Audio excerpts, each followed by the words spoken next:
Hello, guys. Welcome to the Reality Room Review with myself, Mo, where we watch, we talk, we keep it real, and we discuss everything that has to do with everything from series, TV series, reality shows, controversies, life, love, and everything else underneath. This is my very first episode, and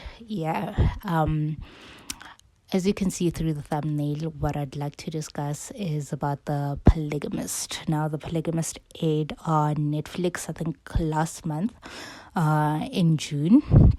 I saw the trailer like a few months before, but I never ever planned on watching it. But I ended up being persuaded by my sister to watch the series, and I was pleasantly surprised. Firstly, good work to everybody from production to the actors and actresses who gave it their all. Of course, like my favorites, I like Stumo. I need to actually I needed to watch something else that he's been on. I needed to watch a little bit of Isibai in order to just cleanse my my eyes with what I actually saw from him. But great job as usual. He's one of the great actors that we do have of our generation in South Africa. Celestine Dulu, who is playing Essie, is also one of my favorites as well. Gugu Gumete, like her. And yeah, all the other cast members, they really did a brilliant job. I'm actually glad and happy for the actor who plays Freedom as well, because he is, I guess, probably fairly new in the industry. I think the first time that I saw him on TV was from The River. And yeah. So I'm also just happy for all of them. But most of all, I just want to give like a shout out to Sunyati, who is the author of the book The Polygamist. So the series is based off of a novel by Sunyati. So, congratulations to her and thank you for your good work.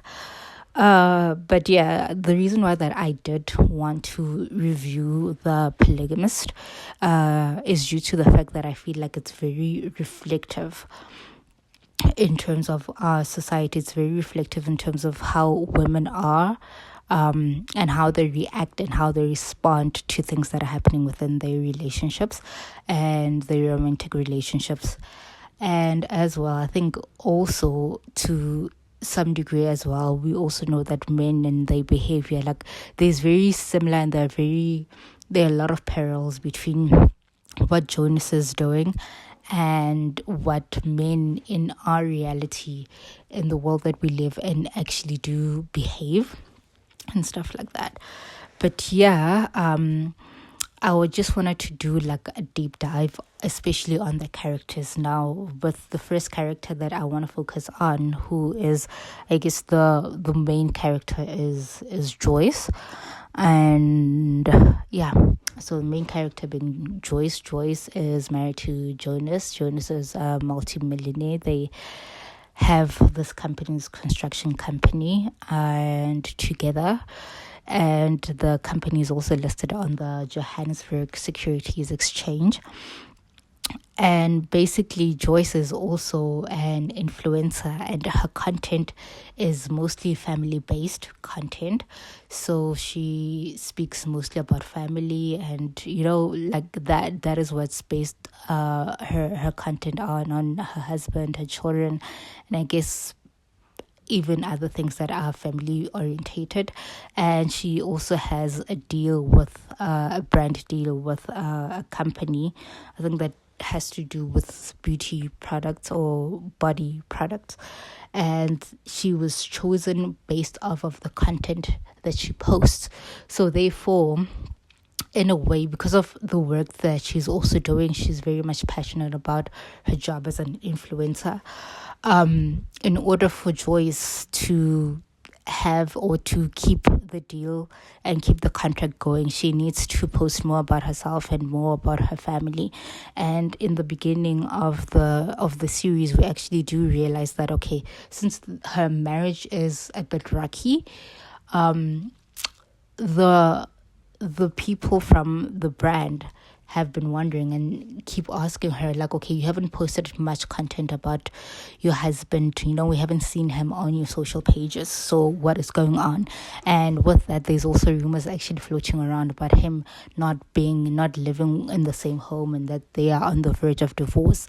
And so Joyce, being the woman that she is, being the perfectionist that she is obsessed with, I guess, the optics of how things look. Yeah, she is obsessed with how things actually look now.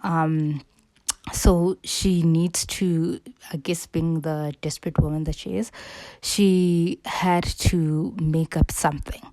And in that moment, you actually start realizing, you start seeing like the desperation that most women do have, where they need to portray something, where they're so desperate to hold on, need to hold on to that image, so you will overpromise, you will make things up so that it seems as if everything is stable, everything is fine in your marriage, and in the meantime, like, you are just like everybody else, you are just going through it and going through the most. And the one thing that I also realized, and I also saw about Joyce, so apart from the whole perfectionist, is the fact that her also being selfish in her actions in the series. She's a mother of 3, and never at any point does she consider her children, apart from like towards the end where she realizes and sees the pain. But there was a part where when she was taking them to Jonas's apartment with Matiba, and the kids were like Mpume and Menzi, and they were like, Ma, since when are we these people? Like, like, this is so embarrassing. And, the way that she cut them down. Like, no. You guys, I don't want to hear anything. Don't say anything. Don't you dare say anything to me about what I'm doing right now. And, you kind of don't realize or see as a parent the psychological harm that you actually are putting your children through. Because on the other hand, they on the one hand, they can actually see that, okay, you're in pain. And I for one, know how it is like to have your parents actually fight, to kind of know the instability that is within the household, even if they're still living under the same roof and stuff.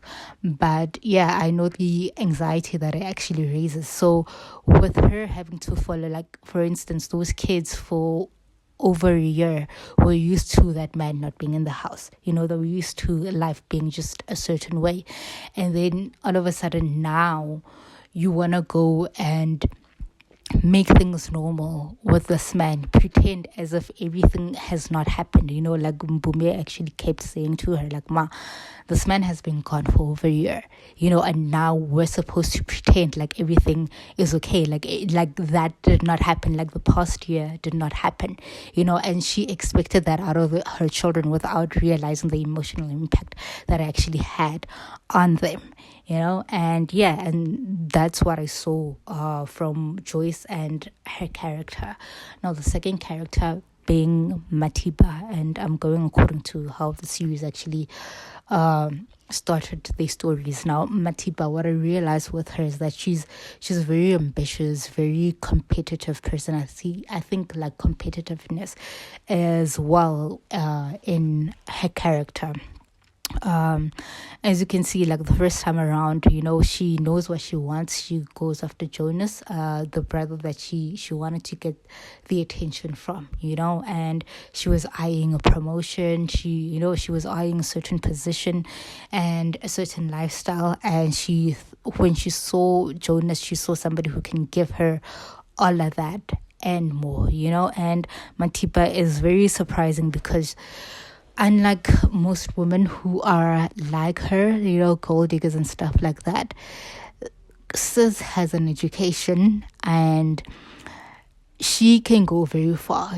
She's got the qualification, she's got the intelligence, the intellect. I think also she has the personality and the way of being able to connect with people in higher powers and in higher rooms than that. Like, she did not actually need like a Jonas in order for her to thrive in life, And so you kind of see the competitive streak that she's on. And there's a part where I actually started realizing, like in the series with Matipa, that it wasn't necessarily about Jonas always for her. You know, she started becoming a little more aggressive when she realized that Jonas will always go back to Joyce. And so she wanted Joyce's spot. And I feel like she wanted that spot more than she wanted Jonas himself. So it was more about having to prove herself to another woman than it was about having to have the men. Yeah, I sorry for saying it, but yeah, I hope I'm making a little bit of sense in that regard. But yeah, for her, it was mostly about having to win Jonas and having to take her away, because I feel like, just as much as I feel like with Jonas, once he had what he wanted and he was able to get bored and actually move on to the next thing, with her, I feel like she would have actually eventually kind of gotten bored of Jonas, where she would have gotten to the point of Lindani with with Jonas, if he was always all faithful and if he was available like that. And the funny part about Matiba as well is the fact that her mother is one of those mothers. I guess her mother kind of reminded me of my mother, because my mom always tells me, like, you know, like, she will always question, like, do you even love yourself? Like, if you're out there and you're planning out for a man and you're bringing yourself down and you're worth, and you're taking away all of that of yourself, and who will let you know, like, okay, do you really love yourself? And I liked when Matiba's mother actually told her that, like, why are you staying for this? Why are you in a relationship? Like, the way that she had no care and no like or love for Jonas, I loved it. I lived for it. Yeah, hero. I was like Mbagata all the way. And the things that she was telling her daughter were very much true. You know, she didn't have to do that. And that's where I kind of realized the whole Matiba thing, because when her mom came to help her out with the twins after she had given birth, and her mom was like, let me guess, it's another married man. I'm like, okay. So this is the kind of person that you are. You will go after what is not for you and what is not meant for you, you know, kind of showing that whole competitiveness. She goes after what she can't necessarily have, because she thinks that she can maneuver and she can change people, you know, she can change things so that they can turn into whatever it is that she wants it to be. And unfortunately, you are dealing with a human being. Jonas is a human being, and human beings will surprise you, and human beings aren't easy to control in that way. They're not going to behave, they're not always going to be as malleable as you actually think they are. And especially an experienced man, a man who has lived as long as Jonas has, there was no ways that she was ever going to be in control of the relationship. And the fact that she was naive enough to think that she would be able to hold that man down like that was very hilarious. You know, you don't get to be in your 30s and actually be that gullible or think like that as a person. And then the next person that I would like to do a deep dive on is Essie. Now, the character of Essie, I enjoyed Essie. I must admit, like, there were moments with her, and I think one of the big moments that I actually liked was when she was in bed with that youngin, you know, that young man, and it was Jonas's birthday and baby girl, and you know, Jonas wasn't getting his way. Joyce had decided to cancel the usual birthday dinner celebration that they normally have for him. And earlier on in the day, he had pissed off Matipa because he had said that he was going to put Joyce first. So Joyce gets to have him on his birthday, and Matipa will get to have him over the weekend, and which pissed Matipa off because girl was in the mood. And after Jonas realizes that Joyce was not doing anything for him and decided to go to Matipa. Matipa was already pissed about what had happened earlier on. So nobody was celebrating his birthday, and he decided, last option, the wife who I go to when nobody else wants me. And when he decided to go to Essie's place, and Essie from there, she saw the car, or rather she heard the car as it was parking in front of her yard, and she had that young man in her bed. And that time she had champagne, like she was drinking champagne with her little youngin on her side, and they were doing the things. I was like, yes, Essie, yes, I am living for you, sisters. I love that moment for her. And there was a part of me that actually thought, like, you know what, with Essie, I feel like her and her kids were the happiest because Jonas was nowhere to be found, and she ended up having to, I guess, find a man somewhere else. Like, she wasn't as stressed out as Matipa or Joyce were, because she also had a little something for her, whereas the other two, their main focus was always Jonas. But with Essie was preoccupied with other things. Yes, Jonas was a thing for her, but he wasn't really a thing for her, and I think also there is that aspect in her as well, where there is a forgetfulness about this man.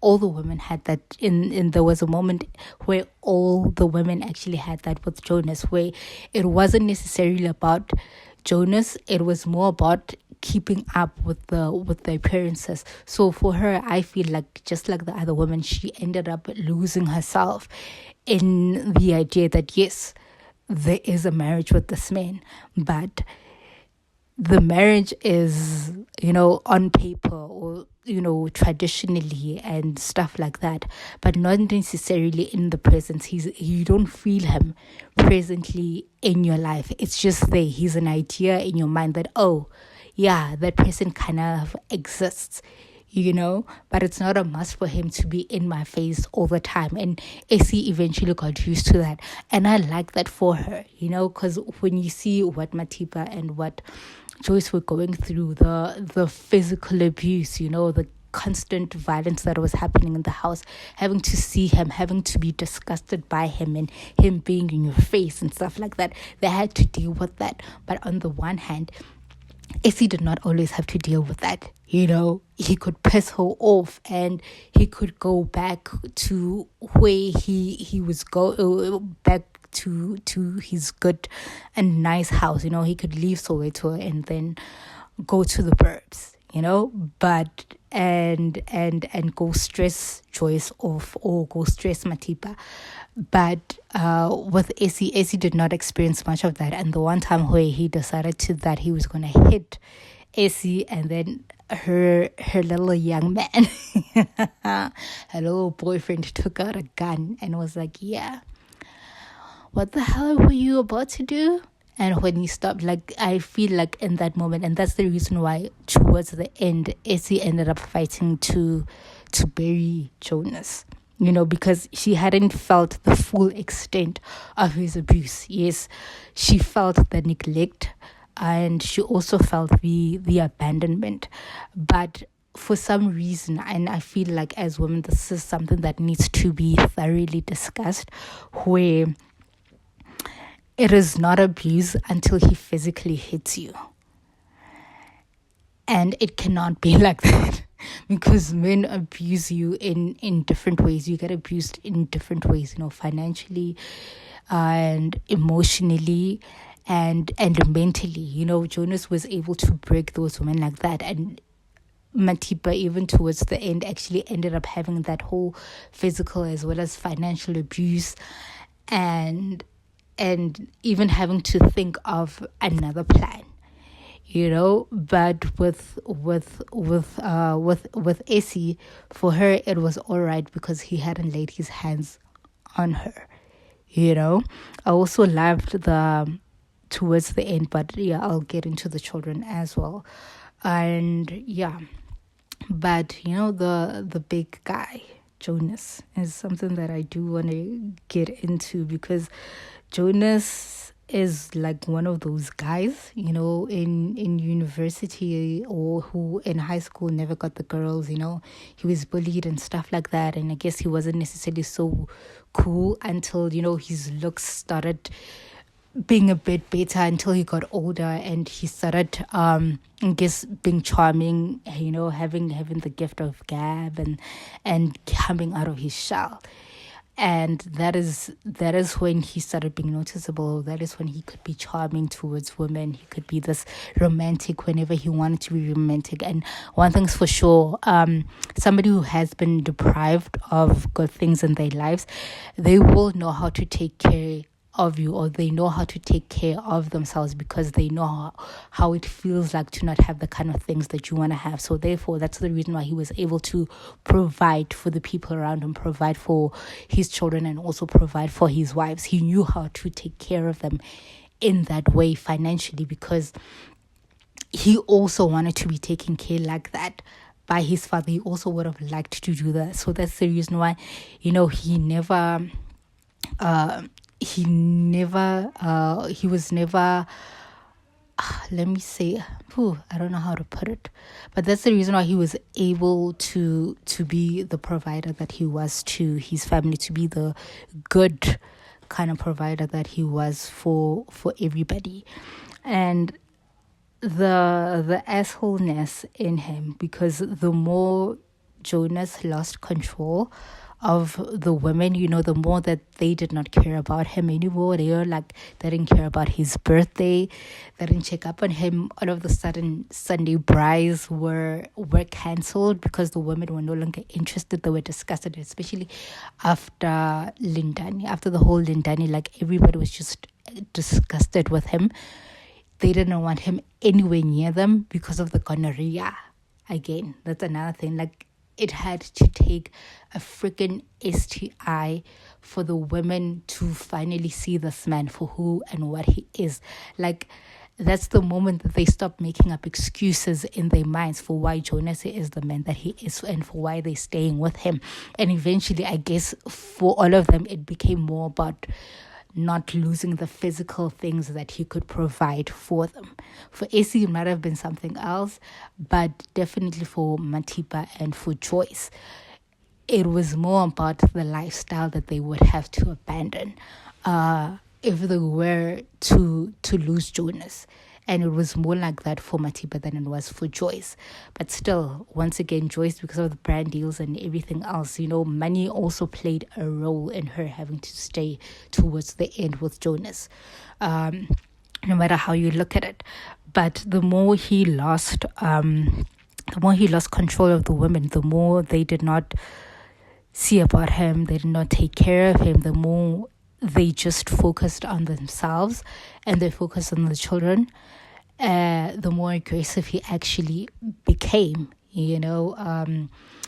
and also I guess even the addiction to sex as well, because he became very much addicted. If he wasn't having it with Lindani, there's a point and a time where you saw him being at the strip club with the minister as well. So you can imagine that he was, while busy being with Lindani, he was still with other women, which is how he ended up getting HIV.